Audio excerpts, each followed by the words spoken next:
Quand on dit que Jésus est l'image visible du Dieu invisible, vous n'avez pas lu ça? Le premier-né de toute la création. Adam était l'image de qui? De crabe.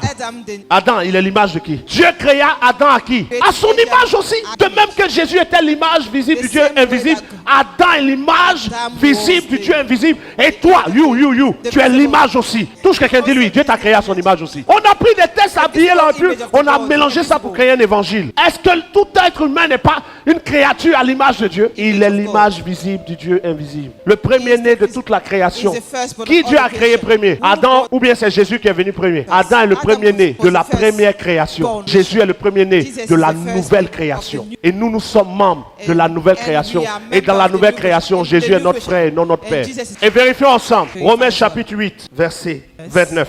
Car ceux que Dieu a connus comment? D'avance. Il les a aussi prédestinés à être comment? Semblable à l'image de son fils. Car ceux que Dieu a connus, il les a prédestinés à être.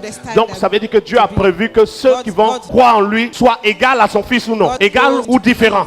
Semblable. Semblable, ça veut dire quoi? Égal. Donc si le fils est le père, nous sommes tous des pères. Tu es le père? Tu peux créer le monde? Tu as 2 milliards? Non. Il a prévu, il y a quelqu'un qui règne dans le ciel, le véritable et unique Dieu, a prévu que nous tous qui allons croire, nous soyons semblables à qui? À son fils. Quel est le nom du fils? Jésus. Regarde la suite du passage. Semblable à l'image de son fils, afin que son fils fût le premier-né. Le premier-né entre plusieurs frères. entre plusieurs qui? Frères. Donc Jésus est quoi pour nous? Notre frère et non notre père. Ton frère, tu l'adores, mais ton père, tu peux l'adorer. Jésus dit adorer le Père en esprit. Il ne dit pas de l'adorer lui-même, parce que Jésus ne se voit pas le Père. Mais dans le faux évangile, on nous a donné Jésus qui est le Père. On se couche devant quelqu'un d'autre qui est le faux Jésus.